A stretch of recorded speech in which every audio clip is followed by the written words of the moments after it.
Beloved in our Lord Jesus Christ, Matthew as well as Mark tells us that Jesus said on that cross, my God, why have you forsaken me? Jesus, thank you for your love so deep that you were willing to be forsaken because God is holy. God does not tolerate sin. And therefore you, the sin bearer, was forsaken so that we never ever need to be forsaken because you paid the price. Oh Lord, there is nothing that we can do except to just fall on our faces and say, Lord, thank you for your grace. Amen. Matthew 27:46. At about 3 o'clock, Jesus called out with a loud voice, Eli, Eli, lema sabachthani, which means, my God, why have you abandoned me? We read two versions of that. In Mark, he says, Eloi, Eloi, and here in Matthew, he says, Eli, Eli. One is, of course, Aramaic, and the other is Hebrew, and that's the difference. Jesus cried out the words of Psalm 22, verses 1 to 2, that shows the depth of his suffering.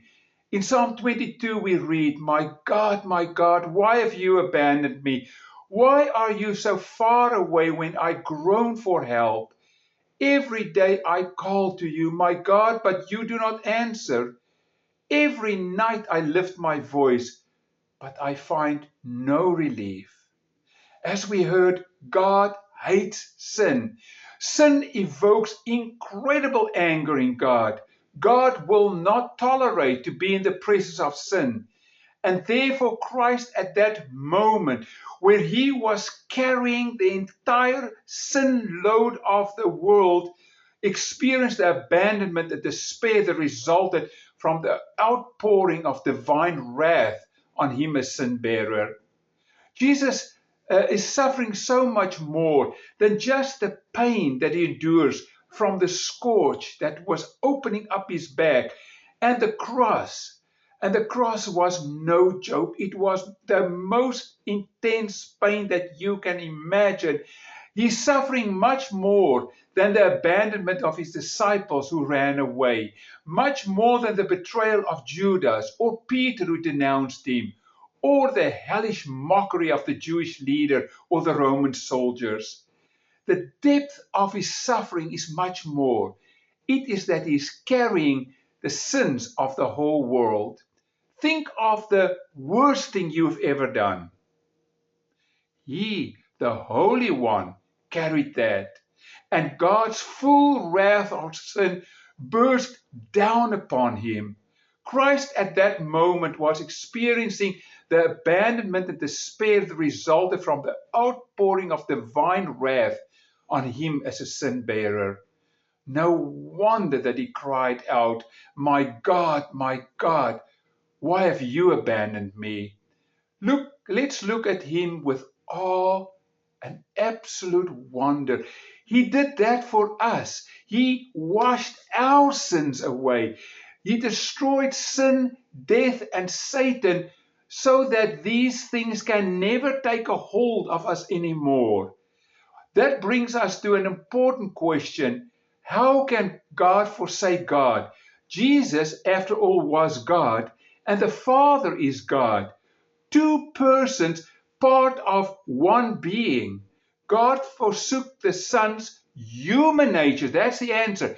God did not abandon God, but God abandoned the Son's human nature in a very real and agonizing sense because Christ carried the sinners of the world. This does not mean that there was ever a time when the Father stopped loving the Son, nor can it mean that the Son ever rejected his Father. Far from it. He kept, even in this incredible moment, my God, The contents of the cry of Jesus is important. From about noon until 3, darkness, we hear, came over the land. The link between darkness and this cry is very close. Darkness is a symbol of Christ's deep agony. The Gospels do not tell us what happened during this time of darkness. All we know is that during this intense darkness, Jesus suffered indescribable agonies.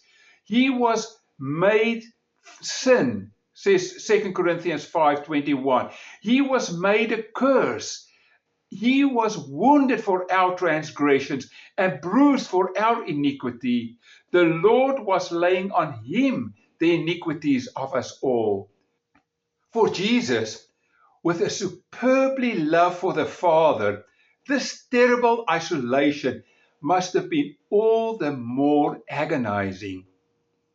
Just a few hours before he warned his disciples, he said, "The time will come and is already here when all of you will be scattered. Each of you will go back home and leave me by myself." But listen to this. "The Father will be with me. I won't be alone." And yet a little later he prays, "And now, Father, glorify me in your presence with the glory that I had with you before the world existed." But now he screams out in agony, my God, why have you forsaken me?" And the Father does not answer. He leaves him in the hands of his adversaries. And make no mistake, God is no sadist.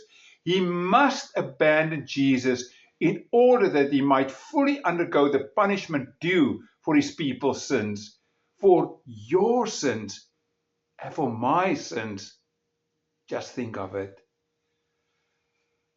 Jesus, we stand in awe and wonder that you was willing to undergo that for us, to be abandoned by God himself, because you were the sin bearer of us all. And therefore, Lord, because of what you did, we never need to be abandoned, because you are with us. Through your Holy Spirit, you're inside of us. And yes, if things are coming crushing down upon us from all sides, we know you are with us. And yes, Lord, when we walk into heaven one day, you will be there ready for us, because our sins, our debts have been paid. Thank you, Lord. Thank you. Be with your children around the world who are being persecuted because they love you, Lord. Please. In Jesus' name, amen. And now, as God told Aaron and the priest to say, I say to you, the Lord bless you and keep you. The Lord make his face shine upon you and be gracious unto you. The Lord look upon you with favor and give you peace. Amen.